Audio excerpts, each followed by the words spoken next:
everyone, and welcome to No Credentials Required. It's powered by Belly Up Sports and a part of the Belly Up Sports Podcast Network. On with me is my co-host, Corey Mansfield. Corey, how are we doing today? Doing good. All right. And also with us is our friend, formerly of the Albany Empire, now living in Cleveland, doing some training stuff, and just being out in the world, Collin Taylor. Collin, how are we doing today, bud? Ryan, I'm doing great, man. Ryan, Corey, thank you guys for having me. Great seeing y'all. I'm excited to catch up with you guys. It's been too long. Yeah, absolutely, man. All right, so let's start from the beginning. You're an IU grad. Obviously, IU's doing pretty darn good this year after some bumps in the road, but getting back to college football prominence, I guess. You could say that, yeah. So let's talk about your career in football, arena football, first of all. I looked at your arena fan stats. I want to give a shout to Tim Capper because of his expertise and knowledge as being the guy for Albany for arena football. I was going through your history here. You started in arena football in 2010 in Tulsa, from what I understand. How did you get connected with arena football? Yeah, that's a great question. First of all, shout out Indiana Hoosiers, right? Playing great, top 10. First time, in my life they've been there. It's funny because before this year, nobody cared I played at Indiana. And now all of a sudden they're playing really well. And every time I go somewhere, it's, oh, yeah, he was an Indiana Hoosier. So it's good, to hear that and talk about the good days, playing safety at IU. But I actually had kind of a wild ride. Really, the last decade has been wild for me. But I had a game on ESPN. And again, at the time, I'm not sure how much of this I could have said, but I feel comfortable a decade later saying it. We played a game on ESPN my senior year against Iowa. They were ranked number 4 in the nation. They were undefeated at the time. And I had 2 interceptions to start the game and a forced fumble all in the first half. And so I had a really good game in front of a lot of people. Fortunately, the game didn't go how we wanted it. But after the game, I actually had a voicemail from an arena football GM. And this was, back in the days, and it was the old Milwaukee Mustangs kind of organization. And they reached out to me and said, hey, man, loved what you did on the field. If the NFL stuff doesn't work out, are you interested in the Arena Football League? And I grew up watching it. I remember seeing it on TV on ESPN, and I remember my mom specifically saying, hey, when you grow up, I want you to play arena football so I can meet John Bon Jovi. Right, who at the time was the Philadelphia Soul owner. I said, yeah, Mom, no problem. You know what I mean? Whatever that was, 95, 96, whenever that was, I was watching those games. So that was funny, kind of full circle, I got to do that a decade later or so. And so I linked up with that coach. He and I were in touch for a little bit. I ended up eventually going out to a training camp in Oklahoma City. I made a team in Oklahoma City. I was there for a little bit and then kind of went just down the street to Tulsa and finished my first season in Tulsa in 2010. Came back in 11, didn't get an opportunity. I only played in 2 games that year. Only played in 2 games, so I didn't really get, a ton of love, and I didn't get an opportunity to get into a training camp. So I ended up in the IFL out in Philadelphia in 2011, which was just at the time a little lower league. Still a lot of good football players, but not the same type of caliber as the AFL. And, right. Ended up being receiver of the year out there in 2011, and then that got myself into a camp in 2012 in Iowa, and then a couple years in Iowa, a couple great years in Cleveland, and then finished out here the last 2 years in Albany where we met. So it was a wild ride from 2010. We could have a whole podcast on that journey because I learned so much about myself, during that time, and I'm just happy that I stayed with it and stayed persistent. And continue to kind of chase my dream, of playing professional football, and got the opportunity to do that. And, now we're sitting here decade later, two world championships, most recently that one in 2019 in Albany, which is something I'll never forget. And arena football has given me the opportunity to, meet guys like you and have conversations like this, and hopefully get the opportunity to inspire some people who have some dreams that they want to go chase. Did you ever meet John Bon Jovi or your mom? Unfortunately not. By the time I got there, Ron Jaworski was there, and Ron's a great guy. We've had a ton of conversations. So John was a great guy. I didn't get to introduce Mom to John Bon Jovi. So that's unfortunate, but I imagine she forgives me by now for that. So talk about that. Let's talk about that year in Cleveland, because you go from Iowa, you go to Cleveland. That's when things started to kind of take off for your arena football career. 80 receptions in 2014. That's a really big year for the Gladiators. Yeah. You go 17-1. You go to the Arena Bowl. missed out on a title. Yeah. But then 144 receptions the next year, and then I think it was 117 the year after that. Tell us about your time in Cleveland a little bit. What that made you? That kind of exploded. Your career kind of took off from there, and just what motivated you? What drove you to have those big stats?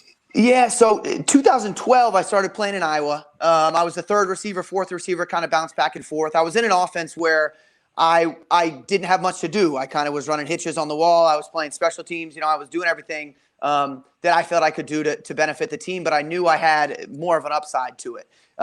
2014, I was recruited by Coach Ron Selesky, who was the defensive coordinator out there.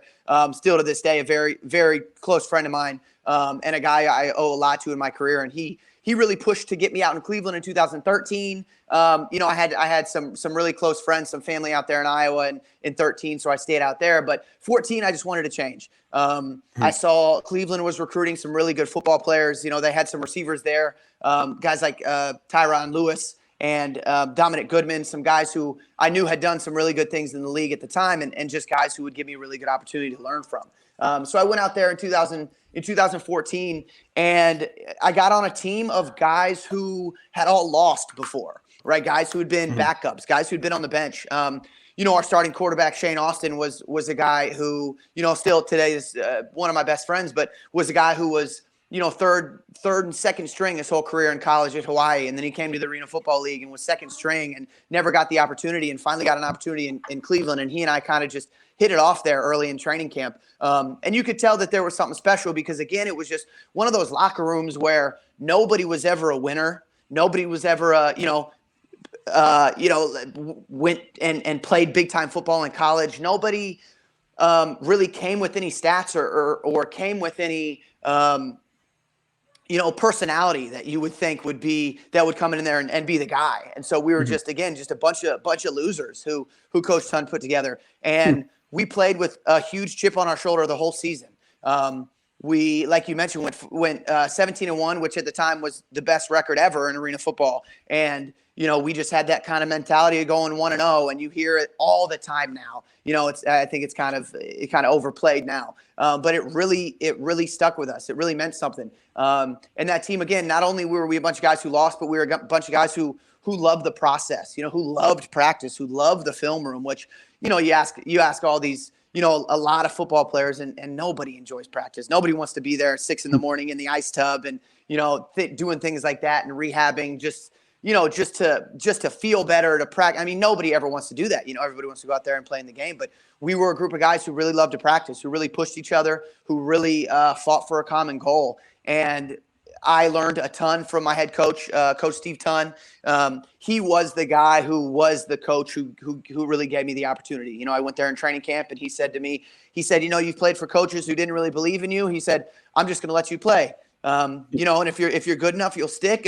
If not, this ain't for you. And that's all I ever wanted. I just wanted the opportunity. So halfway through the season, kind of worked my way into a starting role and then never looked back. It was one of those conversations that I had as soon as the guy in front of me got injured. I went off to the sideline, and our backup quarterback was there again, another one of my best friends. He said, you ready? And I said, bro, ready. I said, this is what I've trained for my entire life. You know what I mean? This opportunity to start on a professional football team, and really just ran with it. And, again, it just like kind of lit a fire in me that as soon as I played and caught that first touchdown in front of those Cleveland fans, just to see how they responded, it was something that I'll never forget. I remember looking up and seeing my mom and my dad and my sister and brother-in-law and niece and nephew, and everybody's up there cheering for me. And I remember thinking, this is a feeling that I never want to forget. And just from there, I kind of just became, the go-to guy out there in Cleveland for the next 3 or 4 years. And again, just always went into the season with a chip on my shoulder. I always went in, wanted to prove people wrong. But I also went in with a ton of gratitude, knowing that I was in a position that a lot of people wanted to be in and didn't get the opportunity to. And I wasn't gonna let that slip away by being dumb or not focusing on what I was trying to do. And, so I always did what I had to do off the field. And had a lot of success on the field because of that. And so it's something that I've just learned about myself. And now I take that kind of into my everyday life as as a strength and conditioning coach, and hopefully I'm able to spread that knowledge to kids who were in, similar positions I was coming out of high school and college. Yeah. So after Cleveland puts the Gladiators on a hiatus. What and you get not drafted, I guess, but you could say you were signed to Albany. Yeah. What was the expectation going from Cleveland to Albany? What was that like? Was that Collin, real quick, what did you think about Albany when they said Albany? What did you think? Yeah. That's a really good question. Thinking about it now, I know so much. I was just ignorant to what, the capital region was. And I guess I remember thinking, I heard Albany, I was like, oh, dope, New York City. You know what I mean? Like the Big Apple, like it's all good, right? And I had some conversation. My dad's like, dude, that's not, you know what I mean? That's not New York City. So dad got out the old atlas and kind of pointed to it and showed me. And I said, okay, yeah, that makes sense. But it was just, I had played in Des Moines, Iowa. I'd played in Oklahoma City, Oklahoma. I'd played in Reading, Pennsylvania. So to me, it was just an opportunity to play football, and that's really all I saw it as. I was very close to not even going. I mean, it was one of those things where I was at the point in my career. I finished my 4th season in Cleveland, finished on a really high note, not a championship, but I had done everything individually that I set out to do, and I felt really good about where I was at in my career. Coach Keefe and Coach Moss landed those positions out there as the head coach and the assistant coach, and they called me the first day of free agency after that 17 season that Cleveland shut down. And they said, hey, we want you to come out here and play in Albany. You've played against us for years. We've always appreciated your game. And I told them I was good. I said I appreciated them reaching out, but I was fine. I was in a position with the training that I had, committed to a lot of different athletes, a lot of adults, a lot of adult members as well, who I just really felt bad bailing on them. I'd committed time to them and hours in the gym and trying to help them towards their goals. And I was kind of past the point of playing football. And then, weeks later, get another call from Coach Keefe. Hey, man, still really interested. Let us know. I said, I'm good.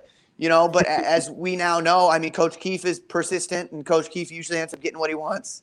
And I got to the point where I kind of had those conversations with all my athletes. I had the conversations with the adult members I was working with. I had a conversation, obviously, with my boss and most importantly, my family. And I asked, is this something that you guys would support? Me going out to New York, and they were all for it. My mom loves watching her son play football, and that's something that, again, I'll always remember. Her telling me things like that. And so I said, all right, well, we'll give this thing a shot. And then as I was going through that whole process, I remember every day I'd go to the waiver wire and see, Albany Empire pick up Terrence Moore, right? Albany Empire pick up Varmasoni, Mario Norman, Tommy Grady, Joe Hills. I mean, all these guys, Malachi Jones, who I was a big fan of at the time, just watching him kind of come up.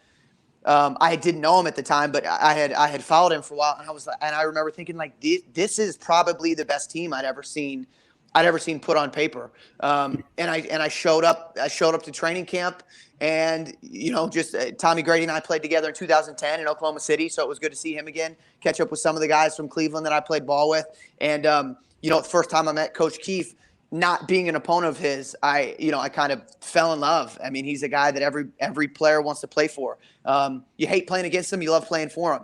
And so he was the one who really brought that fire back into me to really then pursue not only, personal accomplishments, but the thing that I had not been able to do yet in the professional ranks in the Arena Football League, and that was to win a championship. And that was their goal, and they had the team that was able to do that. And then, we obviously know, unfortunately, how that ended in that 2018 season. But I remember finishing that 18 season and saying, all right, I'm as done as I thought I was in 17 is the complete opposite of that. I'm so ready to go into this offseason and come back a better player and athlete, and I think I did that. And then eventually, that August 11th, 2019, right, one of the best days of my life. Never forget it. We ended up finally winning that championship, and I won Arena Bowl 32 with some of my best friends. Guys who I talk to every day still to this day, and just have so many great memories of the time we spent in Albany, and playing in front of the best fans by far. I mean, the best fans and the best people in the league. Now, I just want to ask, crowd noise wise, Cleveland. I watched a couple of games back in the 2014 season. It was loud. Quicken Loans Arena. It was loud. Times Union Center. It got loud in there. Which one was louder? Yeah, so you look at the numbers, right? Arena Bowl 2014, we sold out the queue at 19,000 people. And that's something that people cheer and people scream, and it's just you don't hear anything. You're just deaf the whole time, right? Had a really similar feeling that first game in 2018, running out of the field in Albany. Sold out again. I think it was 13,000, but they are loud and they're rowdy and they're rambunctious and they love their arena football. So when people ask me about Albany, I would always compare it to Cleveland because people knew that, that field and that turf and those walls would shake in Cleveland, on fourth down when opponents were driving and trying to get in the end zone, just because the fan support and everybody getting on their feet and smacking the big balloons together and all that. And I had the same vibe when I was at Albany. So I was so lucky to play for two organizations who not only love their football, that love their fans and had the best fans in the league, both at the time that they were both running. If that's maybe the PC answer, you know what I mean? If that's what I'm supposed to say. On this show, Collin, you don't have to be PC. You can be right.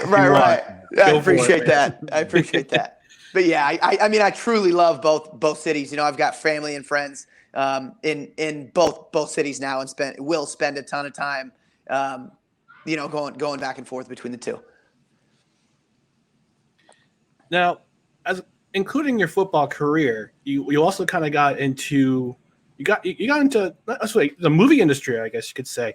How'd you doing stunt? You mentioned you did some stunt. You're doing a lot of stunts. How'd you fall into that? Yeah, Ryan, it was exactly that. I kind of just fell into it after the 2011 season. I remember one of my best friends, and I always have to shout him out when this question comes up, because if it weren't for him, I don't believe I would be in it at all and get some of the opportunities that I've got. So one of my best friends, Chase, reached out to me, and he had found online an open casting call for movie extras and it was, quote, a blockbuster movie sequel is what it was. And they said, we're looking for athletes from the age of this and this, height of this and this, look this certain way to this certain way, have this type of experience, high level college professional experience. I mean, all of these things that it was all right.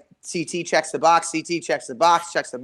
He sends me this. He said, "Hey man, you got to sign up for this. This is too much like you to turn it down." And I was busy at the time. I said, "All right, man, I'll get to it." Days later, reached out to me again. "Hey, did you fill that out?" "No, I'll get to it." Days later, "Did you fill it out?" "No, I'll get to it." Finally, almost just to keep him off my back, I said, "All right, man, let me do it." It took 20, 30 minutes, whatever, filled it out, threw some pictures, threw some videos, highlights and stuff in there. And a couple weeks later, I got a call from a lady with a company called Game Changing Films. And she had mentioned that they had taken my profile out of something like 20,000 applicants. They'd found mine and I checked all the boxes and they wanted me to come out and be a part of this film, but they weren't willing to tell us what it was. They couldn't tell us what it was at the time. So I accepted it. Again, this is 2011 after my IFL season, and it ended up being the sequel to The Dark Knight, and it was The Dark Knight Rises. So it was, the sequel to what is currently, which is my favorite movie of all time, The Dark Knight. And so just to be a part of the franchise, that Batman franchise, that Christopher Nolan Batman franchise, was so cool. So I did stunts in that film. So I'm basically running down on the field, getting blown up. And if anybody's seen that movie, they know know that scene. And it's so cool. Such a cool thing to be a part of. And then from there, I actually had what we call kind of our choreographers, right? It's really, as opposed to football, it's more of a dance, right? It's got to be perfect. You got to hit your marks. Right. You got to be in front of the camera. You got to look the exact same, even if you shoot it over 12 days. Right. And so he came up to me and said, "Hey man, I love your skill set. I love your look. We'll be in touch if anything else comes up." And it was, the next about eight years after that, I would finish my football season. I would get a call from these guys, and that next season I went out to New Orleans and shot Focus with Will Smith and Margot Robbie. Next year I went out to LA and shot Ballers with The Rock. We went to Atlanta and shot a film called Woodlawn. We shot The Game, which is a BET TV show. and then had just been kind of rolling, and most recently finished last year after the Arena Bowl, went out to Atlanta and was a part of a movie coming out on Disney Plus on Friday, December the 11th, called Safety, and that was one of the films where I was strictly there for the stunts, which was cool, because you always need guys to kind of fill the sideline. You need guys who can run down the field and do certain things and be in the background. But in this one, I was a really big part of it.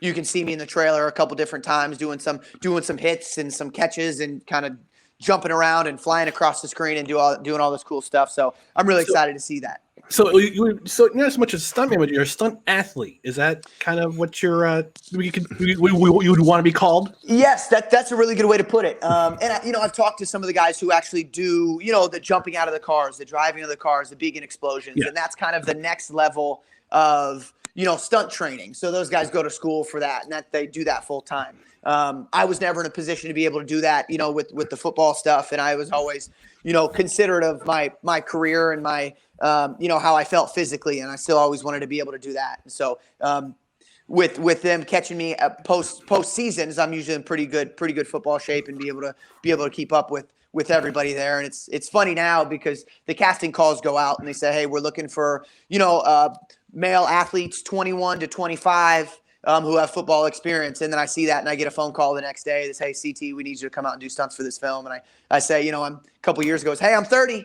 I'm 30 and have tattoos. Is that okay? Yeah, of course that's okay. And now, I was gonna say, was the tattoos a prerequisite too?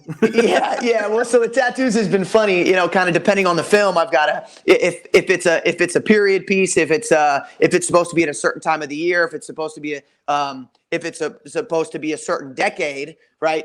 Athletes didn't have tattoos, or athletes. Or if I played a high school athlete a couple years ago on a film called Woodlawn, I had to tape my whole arm with athletic tape so it looked like I had a broken arm. So there's a guy who does a ton of these stunts in that film, catching touchdown passes and big hits and running into the Gatorade and the Gatorade thing exploding with his arm completely taped. And it's funny because, it kind of fits the time. It kind of fits the 1970s high school football, right? Where you would just have badass guys breaking their arm and running out and going in the next play. So I have had to cover them all up every time. But that's how I know I'll really make it when they tell me that I can show my tattoos on the big screen. But have not been able to do it yet. But that hasn't stopped me from getting more, obviously, right? So that's been good. So Friday, December 11th, that'll be out. So everybody with Disney Plus should check that out. That's going to be really good film. Yeah, so can you talk about what that story is all about? That movie's all about? I know a little bit of the background of what the movie's about with the gentleman who went to Clemson and had to take care of his little brother, I guess, against the rules, I guess. But a little bit more. Such a heartfelt story, and I didn't know a ton of it when I went out there to do it. But then Ray, actually, who the main character is based on, Ray McElrathbey is his last name. He's played by Jay Reeves, who's a really talented up and coming kid in the business. But Ray was on set the whole time. And there were a couple times we would shoot different scenes, and everybody would kind of take a knee, and he'd go up there and just talk us through the process, talk about where he was at mentally, what was going on in his life, and basically his family grew up not in a great area of Atlanta, I believe, and he went off to college and got the opportunity to play college football and get a scholarship to go out to Clemson, and things were not great at home. And it was just him and his brother and his mother at home, and things were not very good. So, and again, this is all you can see a little bit of this in the trailer. But basically, his little brother ends up coming out to stay with him in Clemson, at Clemson, and it becomes a pretty big story. In 2005, I remember I was playing football at the time at Indiana, and what happened was Ray was taking care of his little brother, and his little brother almost became a mascot for the team. So he was at all the events. He was, at all the games. He would run out on the field. And so a lot of people started to donate food and donate money to Ray and his family because they were so inspired by the story. Well, basically the NCAA came down and said, you're not able to take money from people because you would lose your amateur status, which makes sense. So Ray was then forced, to choose between playing football and pursuing his dream or taking care of taking care of his little brother. And so that's where kind of the story takes off, right? Is we see that, his brother comes out and stays with him. We see that Ray also not only is dealing with doing that, basically being the father figure in his brother's life, but he's also playing big time college football. And he's forced into some tough positions on the field as a really young player where, you've got to be all there mentally. And because he's doing so much with not only taking care of his brother, but also school, that, he had some trouble doing some things that he needed to do on the field. But it's super heartwarming. Again, Ray was an incredible guy. We met him and a lot of his family members on set.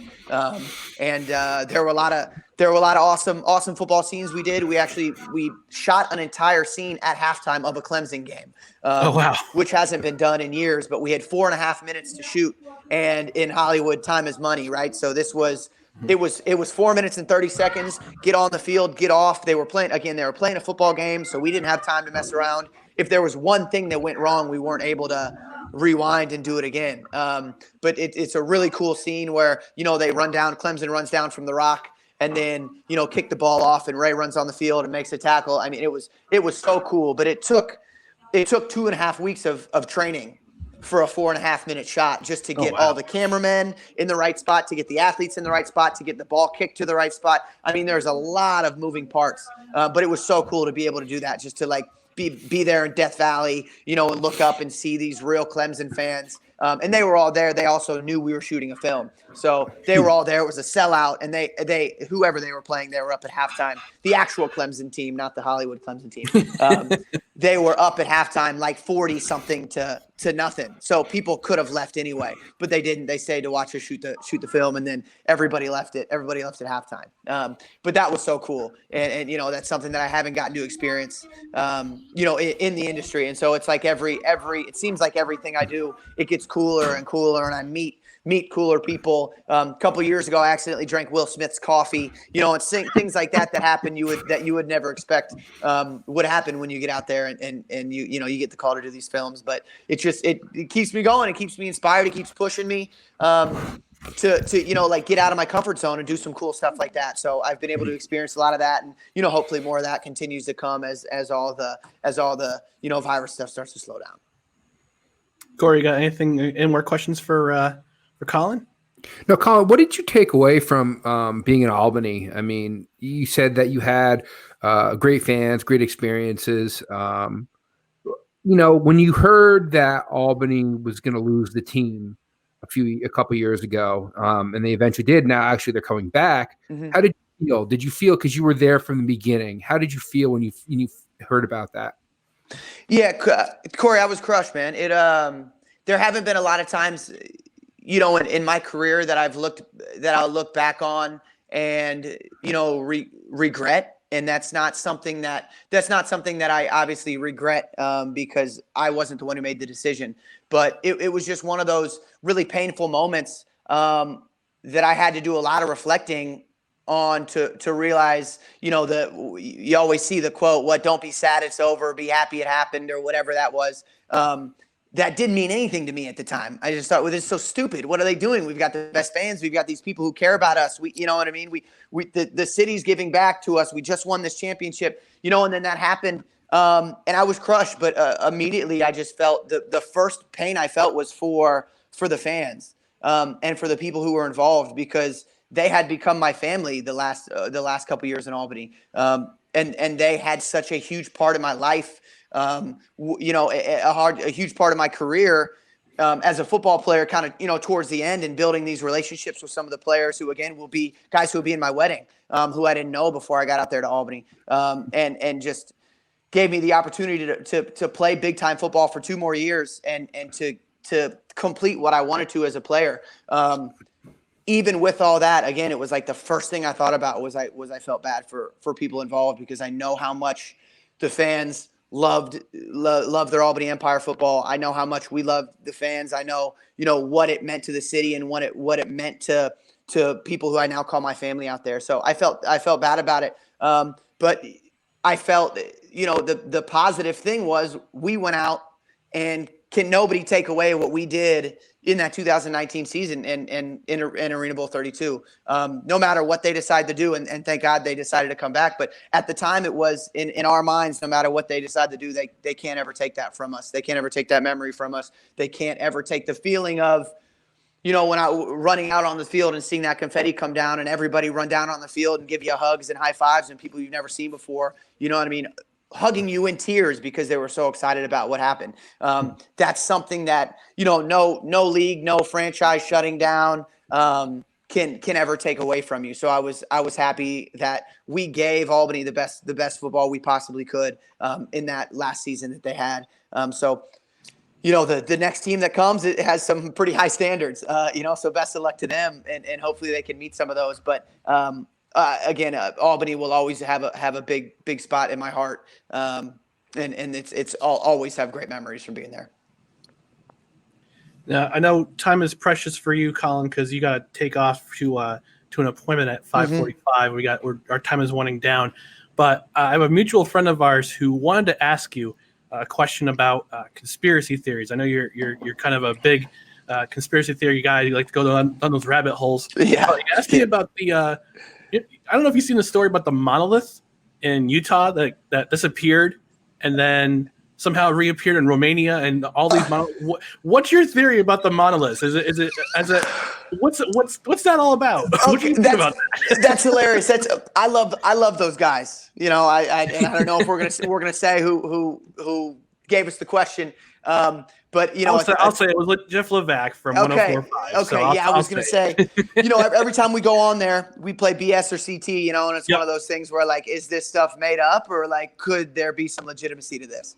And the best thing about it is that they always come up with these things that I never even heard about before, things that haven't even gotten to my radar. Obviously, when it comes to, you talk about conspiracies and things like that, there's major things going on right now that you're either on the side of that, science or conspiracy, whatever that is, and so that's stuff that we won't even talk about. But that has been on my radar so much that I haven't even gotten the opportunity to see what that is and kind of the information about that. I will tell you that as I continue to hear these things, nothing will ever blow my mind to the fact that it could be fake or it could be real, right? It's I've looked into this stuff so much that when I was kind of closed-minded to it all, I thought, no, there's no way. This could never be a thing. And we Albany fans know Quentin Sims, and Q was the first one really in 2015 that I heard him talking about the whole flat Earth, the flat Earth thing. And it was in a locker room, and everybody said, "Shut up, man! That ain't it. That's not true." Walked out of the locker room. I was the only one sitting there, and I was sitting back. I said, "All right, Q." I said, "Tell me more."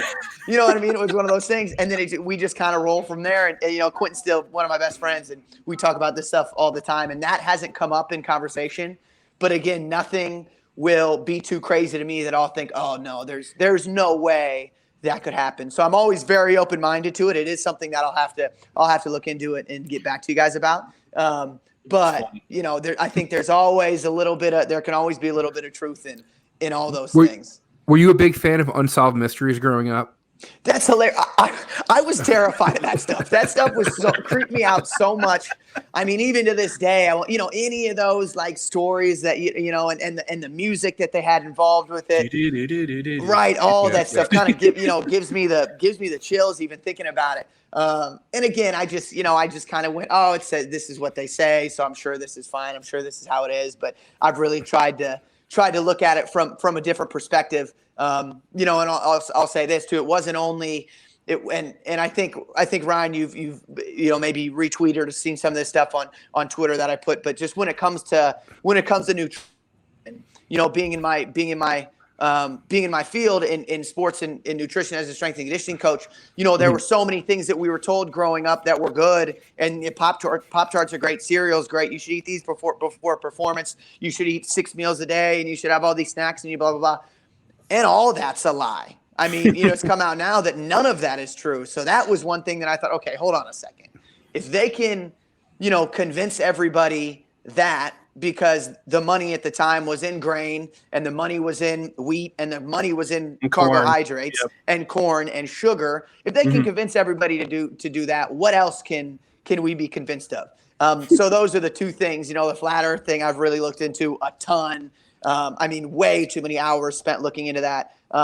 And the whole nutrition thing, because again, it's a conversation that I have every day. So it's like those things come up, and that's really what got my gears going. And I'm always up good, call it conspiracy or whatever you want to call it, but I'm always up to hear that. And again, that's why Levac and guys always crack me up about that kind of stuff. So I'll definitely have to look into that and get back. Yeah, next time you go on with them, I just want to hear what you if they ask the same question, once you've done the research, what you think of it. Yes, I'm intrigued to find out what you think. I'll give you a spoiler. It's not like it's not some fast food company saying it's a new kiosk for ordering for yourself. So it's not that. I just want to get you about that. Okay. So if I see two different articles, I'll go to the other. Yeah. Exactly. Not the fast food. And just an FYI, if you see the ghost of Robert Stack anywhere in your house, run the other way. Just run Get out of there. Get out. Okay. They actually have a channel on Roku TV. It's all Unsolved Mysteries. 24/7. Is it really? Yeah. Oh, okay. It's on. You have to have Roku, and if you go on there, it's one of the channels. Yeah. So I was watching that one day, and I kind of freaked myself out a little bit. So. Yeah, I was gonna say I love my sleep. That's also a thing I've been trying to focus on recently. And so any time I get to thinking about that stuff, I'm worried about losing sleep. So I'll try to keep my mind sane as long as possible. I was gonna say I know what Colin's doing after he gets home from his clientele. He's gonna watch Unsolved Mysteries for I'm gonna find that out. Binge watch Unsolved Mysteries. For 3 hours. Until I keep myself up all night. That's a good idea. All right, so Collin, your time, unfortunately, with us is coming to an end. If anybody wants to reach out on social media about nutrition, football, conspiracy theories, anything related to those things, where can we find you? Yeah, thanks for asking, Ryan. The Real CT on Instagram. I try to respond to everybody on there. Sometimes I'm not great at getting back, but I will eventually get back. So that's at The Real CT on Instagram. And Collin_Taylor is a lot of the stuff on Twitter that I put up about the fitness and nutrition stuff. And it's the stuff that I feel like everybody needs to hear, especially at a time like now where everybody's, worried about being strong, strong physically, strong immune systems, all that kind of stuff. That's where Twitter is kind of where I turn to drop knowledge on there. But Instagram and Twitter, and again, I love talking to anybody, and I'll follow up with anybody on that kind of stuff. And I just really appreciate you guys giving me the opportunity. Great catching up with you guys, and great seeing you guys. Absolutely. Thanks, Collin. Appreciate it. Absolutely. Thanks, Collin, and thank you for joining us on No Credentials Required. Again, we want to thank Collin Taylor from formerly the Albany Empire. Albany Arena Football, now a stunt athlete in Hollywood, and and nutrition and fitness expert. And anytime you want to drop some knowledge to get rid of my spare tire, you're more than welcome to, buddy. You got it. We'll be in touch about that.